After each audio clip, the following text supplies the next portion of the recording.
Welcome to the Locked Room. Stories from the golden age of mystery and crime fiction. I'm Ardell, and our story this week is The Casket by Fergus Hume, featuring Hagar of the pawn shop. Let the tale unfold. Hagar had almost a genius for reading people's characters in their faces. The curve of the mouth, the glance of the eyes, she could interpret these truly, for to her feminine instincts she added a logical judgment, masculine in its discretion. She was rarely wrong when she exercised this faculty, and in the many customers who entered the Lambeth pawn shop, she had ample opportunities to use her talent. To the sleek, white-faced creature who brought for pawning the Renaissance casket of silver, she took an instant and violent dislike. Subsequent events proved that she was right in doing so. The ninth customer, as she called him, was an oily scoundrel. In appearance he was a respectable servant, a valet or a butler, and wore an immaculate suit of black broadcloth. His face was as white as that of a corpse, and almost as expressionless. Two tufts of whisker adorned his lean cheeks, but his thin mouth and receding chin were uncovered with hair. On his badly shaped head, and off his low, narrow forehead, the scanty hair of iron gray was brushed smoothly. He dropped his shifty gray eyes when he addressed Hagar, and talked softly in a most deferential manner. Hagar guessed him to be a West End servant, and by his physiognomy she knew him to be a scoundrel. This gentleman's gentleman, as Hagar guessed him rightly to be, gave the name of Julian Peters, and the address, 42 Mount Street, Mayfair, as certainly as though she had been in the creature's confidence. Hagar knew that name and address were false. Also, she was not quite sure whether he had come honestly by this casket which he wished to pawn, although the story he told was a very fair and apparently candid one. My late master, miss, left me this box as a legacy, he said deferentially, and I have kept it by me for some time. Unfortunately, I am now out of a situation, and to keep myself going until I obtain a new one, I need money. You will understand, miss, that it is only necessity which makes me pawn this box. I want £15 on it. You can have 13, said Hagar, pricing the box at a glance. Oh, indeed, miss, I'm sure it's worth 15, said Mr. Peters, so called, if you look at the workmanship. I have looked at everything, replied Hagar promptly, at the silver, the workmanship, the date, and all the rest of it. The date, miss? Asked the man in a puzzled tone. Yes, the casket is Cinquecento Florentine work. I dare say if you took it to a West End jeweler, you could get more on it than I am prepared to lend. £13 is my limit. I'll take it, said Peters promptly. I don't care about pawning it in the West End, where I am known. As a scoundrel, no doubt, thought Hagar cynically. However, it was not her place to spoil a good bargain, and getting the Renaissance casket for £13 was a very good one. So she made out the ticket in the false name of Julian Peters and handed it to him, together with a £10 note and 3 sovereigns. The man counted the money with a greedy look in his eyes and turned to depart with a cringing bow. At the door of the shop he paused, however, to address a last word to Hagar. I can redeem that casket whenever I like, miss?" he asked anxiously. "Tomorrow, if it pleases you," replied Hagar coldly, "so long as you pay me a month's interest for the loan of the money." "Thank you, miss. I shall take back the box in a month's time. In the meantime, I leave it in your charge, miss, and wish you a very good day." Hagar gave a shudder of disgust as he left the shop, for the man to her was a noxious thing like a snake or a toad. If instinct were worth anything, she felt that this valet was a thief and a scoundrel who was abusing the trust his employer placed in him. The casket was far more likely to have been thieved than to have come to Mr. Peters by will. It is not usual for gentlemen to leave their servants legacies of cinque cento caskets. The box, as Peters called it, was very beautiful, an exquisite example of goldsmith's art, worthy of Benvenuto Cellini himself. Probably it was by one of his pupils.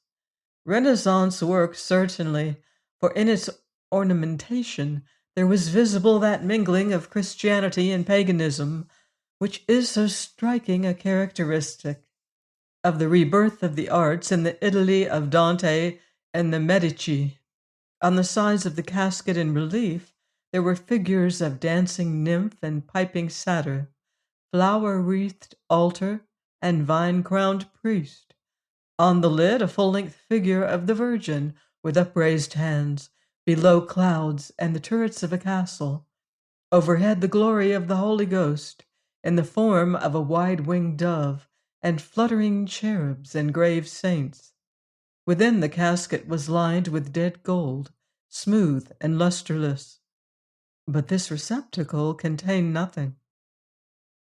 Without doubt, this tiny gem of goldsmith's art had been the jewel case of some Florentine lady in that dead and gone century. Perhaps for her some lover had ordered it to be made, with its odd mingling of cross and thyrsus, its hints of asceticism and joyous life. But the Florentine beauty was now dust. All her days of love and vanity and sin were over, and the casket in which she had stored her jewels lay in a dingy London pawn shop. There was something ironic in the fate meted out by time and chance to this dainty trifle of luxury. While examining the box, Hagar noticed that the gold plate of the case within was raised some little distance above the outside portion. There appeared to her shrewd eyes to be a space between the base of the casket and the inner box of gold, ever on the alert to discover mysteries. Hagar believed that in this toy there was a secret drawer, which no doubt opened by a concealed spring. At once she set to work, searching for this spring. "It is very cleverly hidden," she murmured, having been baffled for a long time. "But a secret recess there is, and I intend to find it. Who knows but what I may stumble on the evidence of some old Florentine tragedy, like that of the crucifix of Fiesole." Her fingers were slender and nimble, and had a wonderfully delicate sense of feeling in their narrow tips. She ran them lightly over the raised work of beaten silver, pressing the laughing heads of the fauns and nymphs. For some time she was unsuccessful, until by chance she touched a delicately modeled rose which was carven on the central altar of one side. At once there was a slight click, and the silver slab with its sculpted figures fell downward on a hinge. As she had surmised, the box was divided within into two unequal portions. The upper one, visible when the ordinary lid was lifted, was empty, as has been said, but in the narrowness of the lower receptacle between the false and the real bottoms of the box, there was a slim packet. Pleased with her discovery, which certainly did credit to her acute intelligence, Hagar drew out the papers. "Here's my Florentine tragedy," said she with glee, and proceeded to examine her treasure trove. It did not take her long to discover that the letters, for they were letters, 5 or 6 tied up with rose-hued ribbon, were not 15th century, but very late 19th, that they were not written in Italian, but in English, penned in graceful feminine handwriting upon scented paper. A perfume of violets clung to them still. These letters were full of passionate and undisciplined love. Hagar only read one, but it was sufficient to see that she had stumbled upon an intrigue between a married woman and a man. No address was given, as each letter began unexpectedly with words of fire and adoration, continuing in such style from beginning to end, where the signature appended was Beatrice. In the first one which Hagar read, and which was a sample of the rest, the writer lamented her marriage, raged that she was bound to a dull husband, and called upon her dearest Paul, evidently the inamorado's name, to deliver her. The passion, the fierce sensual love, which burnt in every line of this married woman's epistles, disgusted Hagar not a little. Her pure and virginal soul shrank back from the abyss revealed by this lustful adoration, trembled at the glimpse it obtained of a hidden life. There was indeed no tragedy in these letters as yet, but it might be with such a woman as she who had penned them that they would become the prelude to one. In every line there was divorce. "What a liar that valet is," thought Hagar as she tied the letters up again. "This casket was left to him as a legacy, was it? As if a man would entrust such compromising letters to the discretion of a scoundrel like Peters. No, no, I am sure he doesn't know of this secret place, or of the existence of these letters, that it was used to hide these epistles from a married woman. I'll keep the casket safely, and see what comes of it when Mr. Peters returns." But she did not put the letters back in their secret recess. It might be that the valet would return before the conclusion of the month, and if she were out of the shop at the time, her assistant would give back the casket. Hagar felt that it would be wrong to let the letters get into the hands of so unscrupulous a scoundrel as she believed Peters to be. Did he find out the secret of the hiding place, and the letters were within, he was quite capable of making capital out of them at the expense of the unhappy woman or his own master. He had the face of a blackmailer. So Hagar reclosed the casket and put away the letters in the big safe in the parlor. She is a light woman, a bad woman, she thought, thinking of that Beatrice who had written those glowing letters, and deserves punishment for having deceived her husband. But I won't give her into the power of that reptile. He would only fatten on her agony. If he comes back for the casket, he shall have it. But without those letters. Hagar did not think for a moment that Peters knew of the existence of these epistles, else in place of pawning the box, he would have levied blackmail on the wretched Beatrice or her lover. But when in 2 weeks, long before the conclusion of the month, the valet again appeared, he showed Hagar very plainly that he had learnt the secret in the meantime. How and from whom he had learnt it, Hagar forced him to explain. She was able to do this, as he wanted back the casket, yet had not the money to redeem it. This circumstance gave her a power over the man which she exercised mercilessly, and for some time, playing with him in cat and mouse fashion, she pretended to misunderstand his errand. But at first sight, she saw from his greedy eyes and the triumphant look on his face that he was bent on some knavery. "I wish to look at my box, if you please, miss," said he on first entering the shop. "I cannot redeem it as yet, but if you would permit me to examine it, I—" "Certainly," said Hagar, cutting him short. She had no patience with his flowery periods. "Here's the box. Look at it as long as you please." Peter seized the casket eagerly, opened it, and looked into the empty space within. Then he shook it and turned it upside down as though he expected the inner box to fall out. In a moment, Hagar guessed that he had become aware, since pawning the casket, that it contained a secret receptacle and was looking for the same. With an ironic smile, she watched him fingering the delicate carvings with his clumsy hands, and saw that with such coarse handling the casket would never yield up its secret. She therefore revealed it to him, not for his satisfaction, but because she wanted to know the history of the love letters, for these, without doubt, the creature was looking.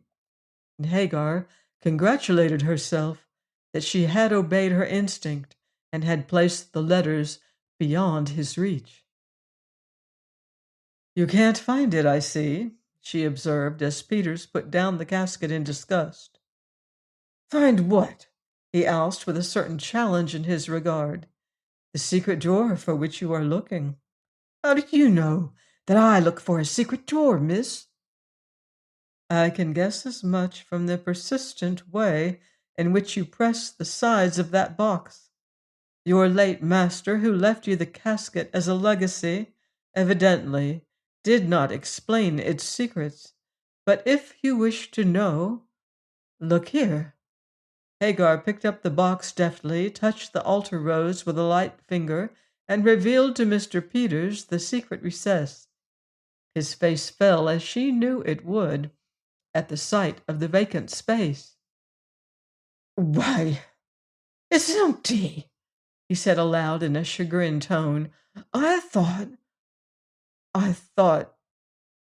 that you would find some letters within," interrupted Hagar smartly.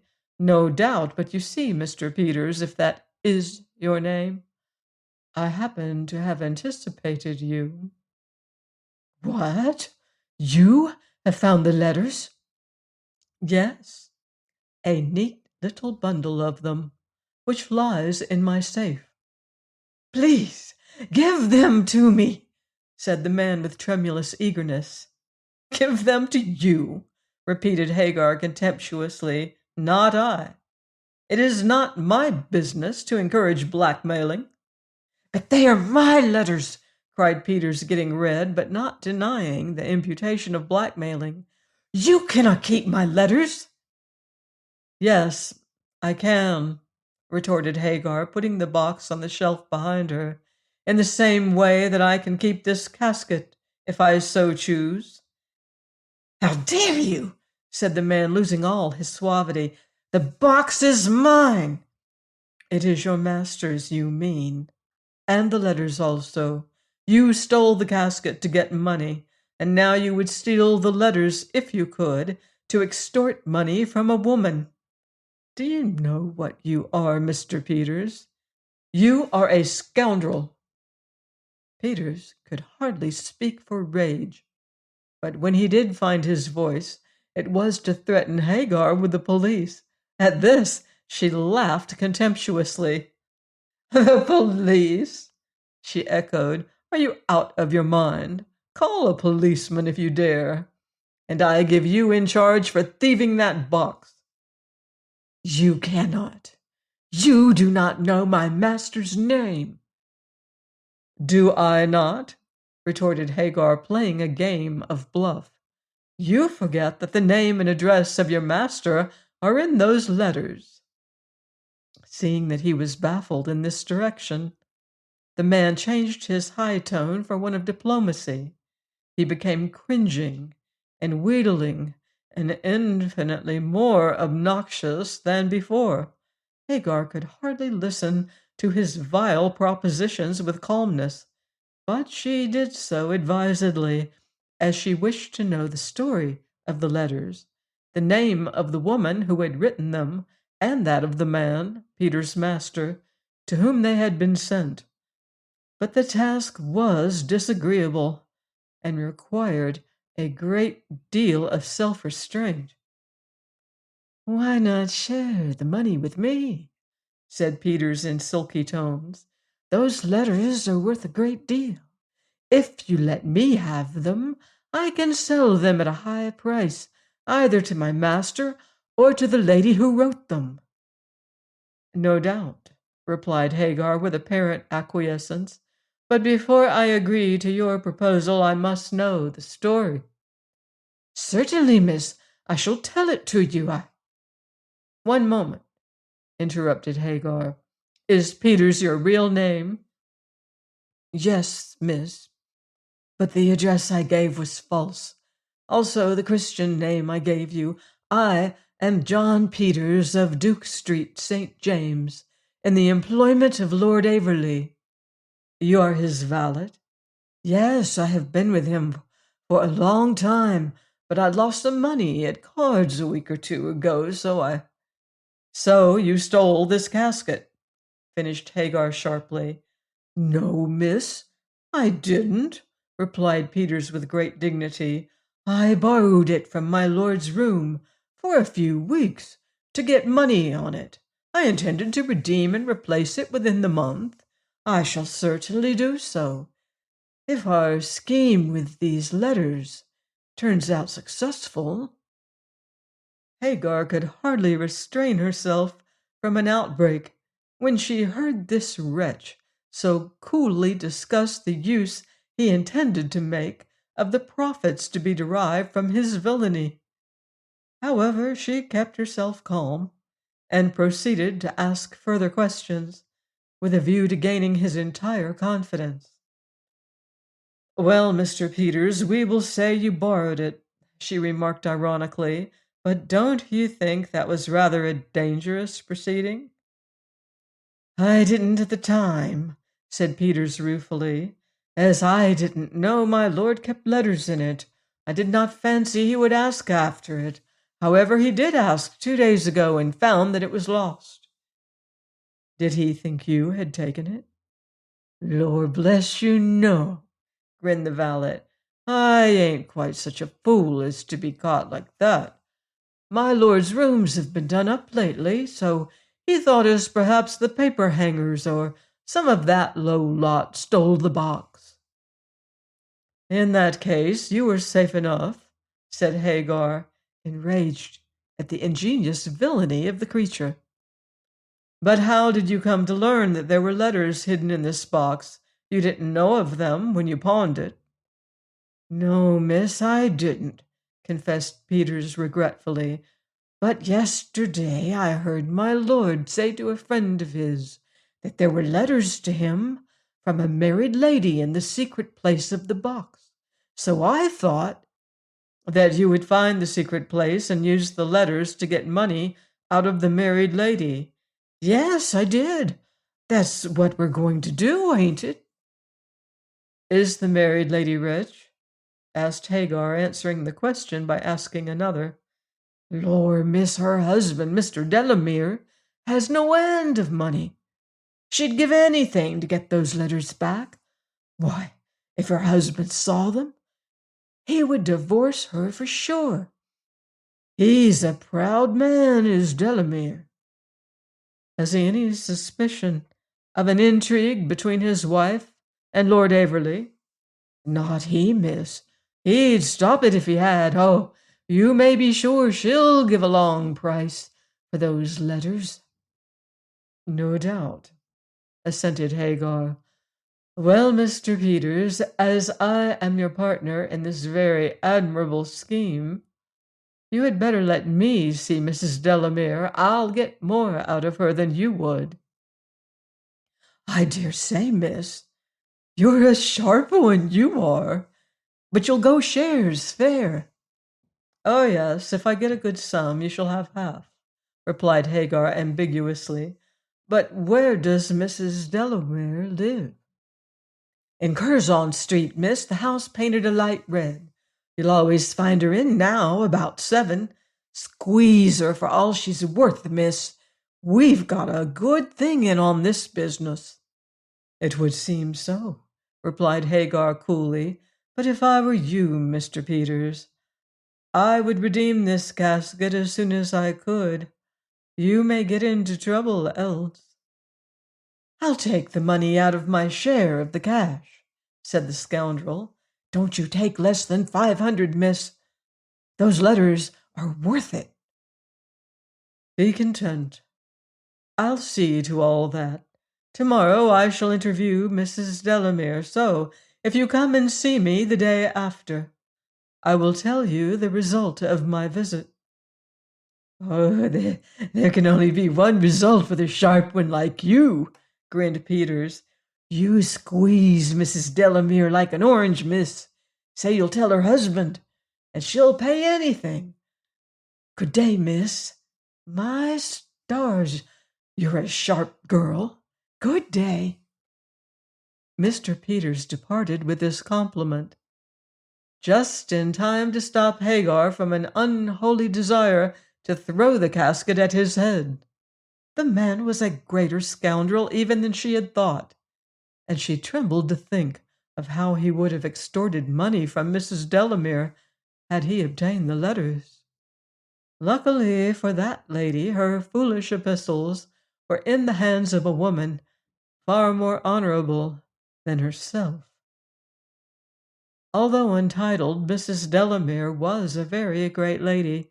Certainly she was a beautiful one, and many years younger than her lord and master. Mr. Delamere was a wealthy commoner with a long pedigree and an overweening pride.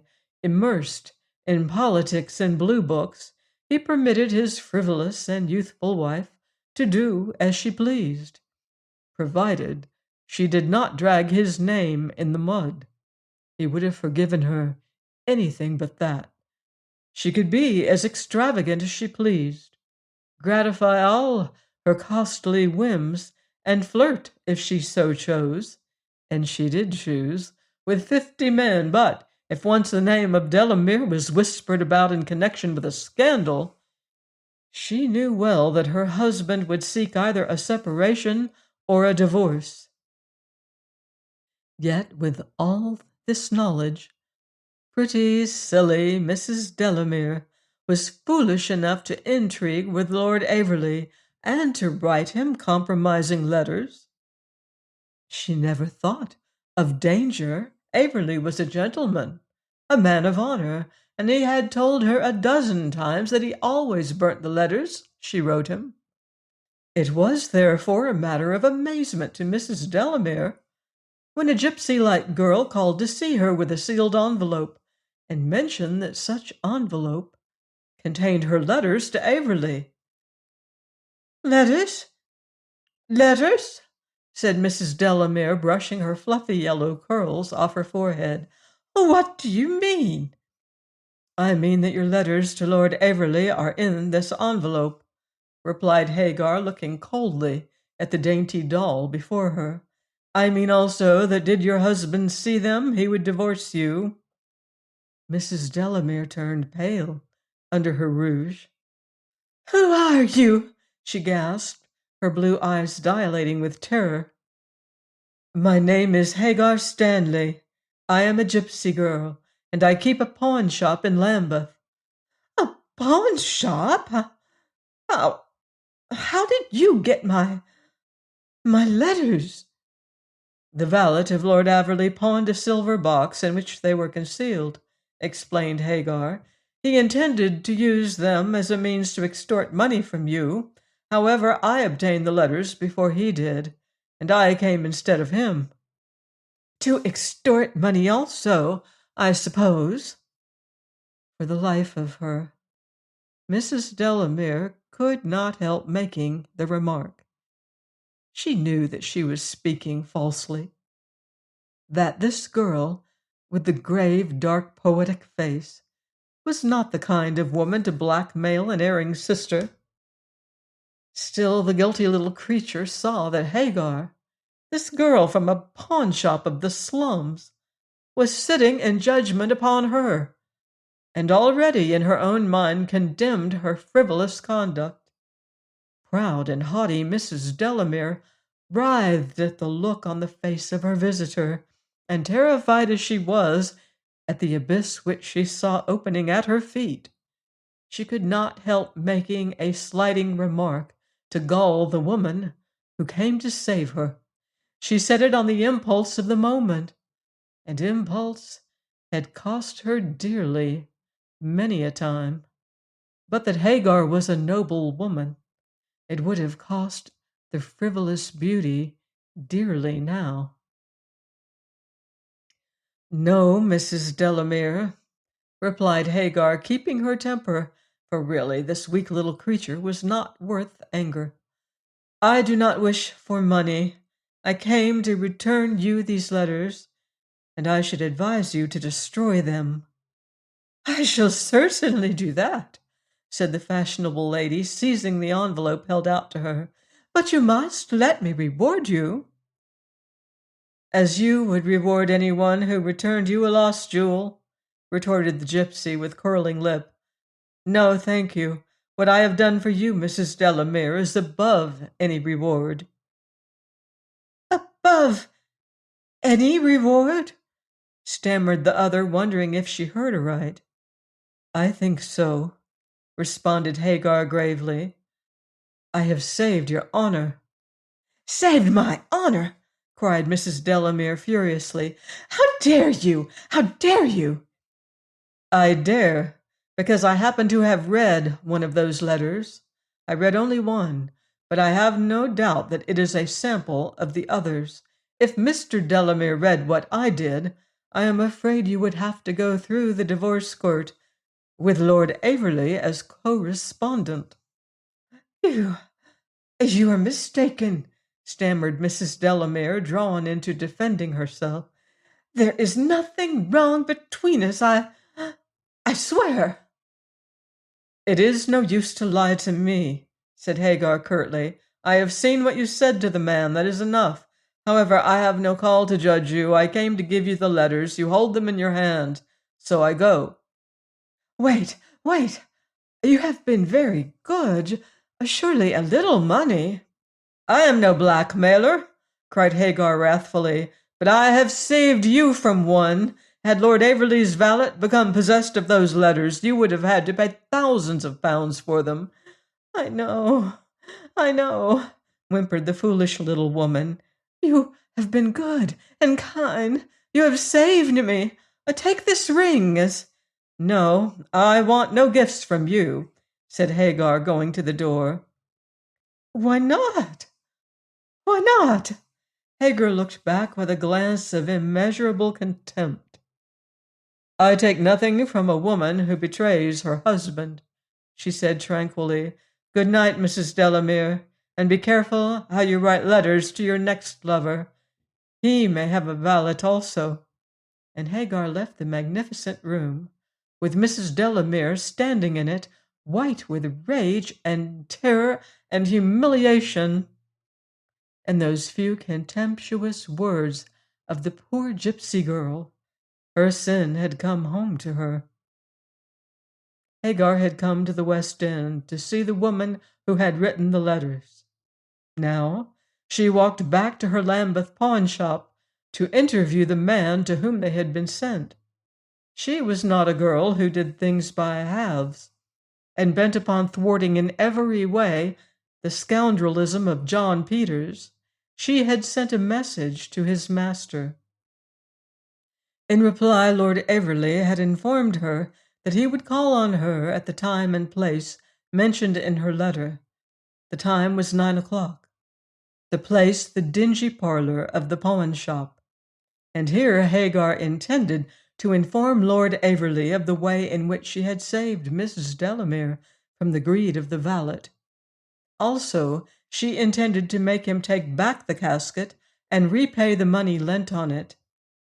In all her dabblings in romance, Hagar never forgot that she was a woman of business and was bound to get as much money as possible for the heir of the old miser who had fed and sheltered her. When she had come, a fugitive, to London, Hagar's ethics would have been quite incomprehensible to the majority of mankind.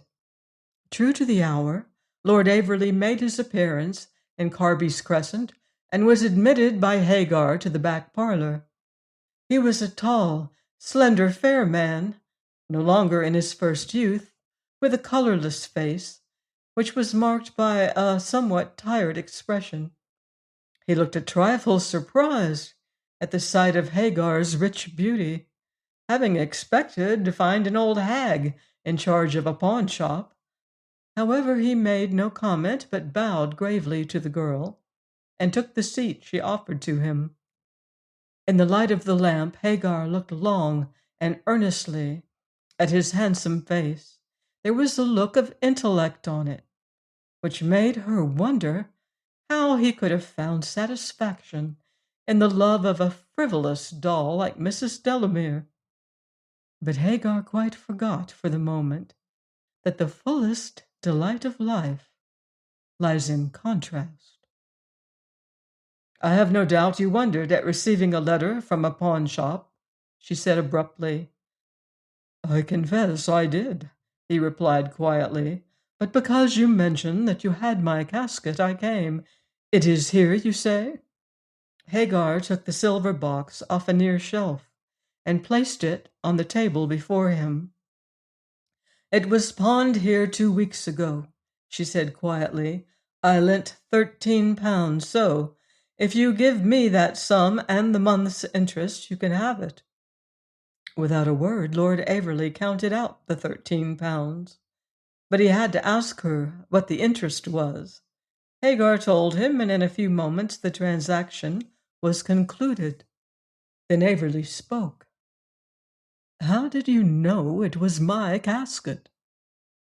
"The man who pawned it told me so." "That was strange."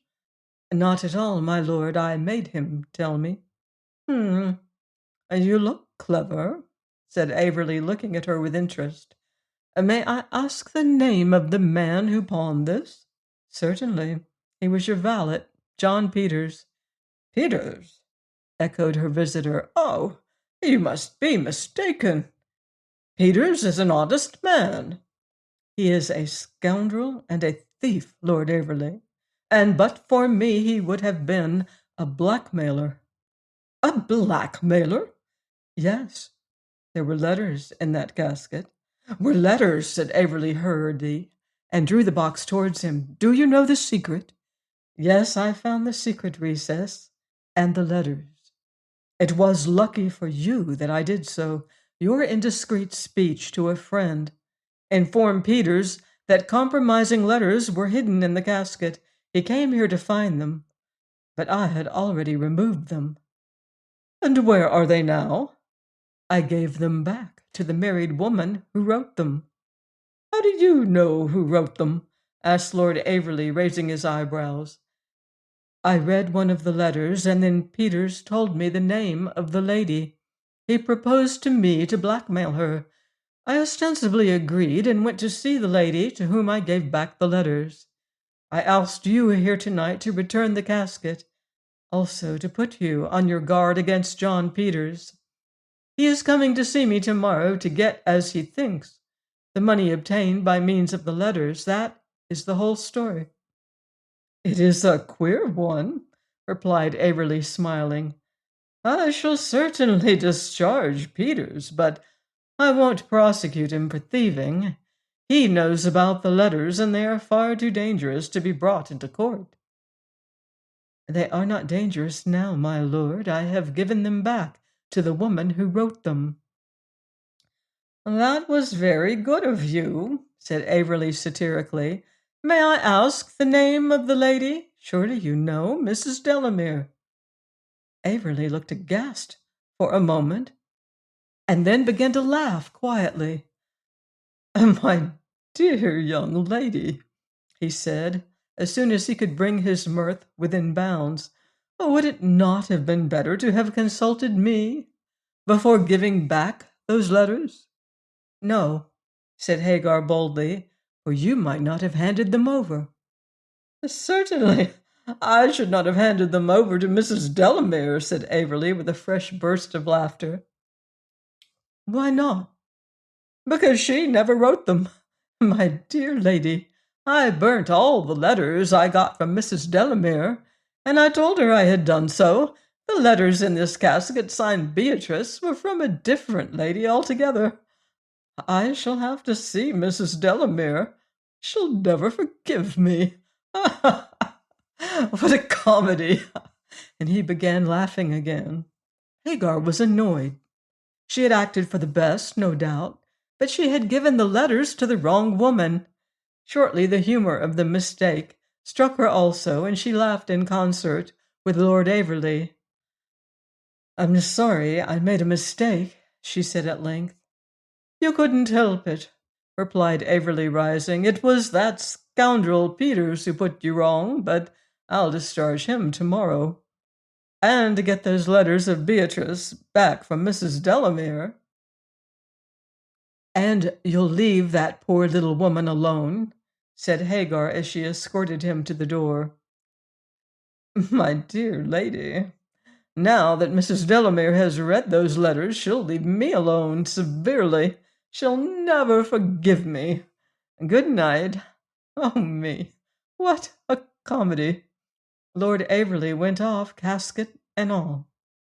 Peters never came back to get his share of the blackmail, so Hagar supposed he had learnt from his master what she had done. As to Mrs. Delamere, Hagar often wondered what she said when she read those letters signed Beatrice. But only Lord Averley could have told her, and Hagar never saw him again. Nor did she ever see Peters the blackmailer. Finally, she never set eyes on the Cinquecento Florentine casket, which had contained the love letters of the wrong woman. Join me next time for another curious case with confounding clues here on The Locked Room. In the meantime, beware of footsteps in the dark.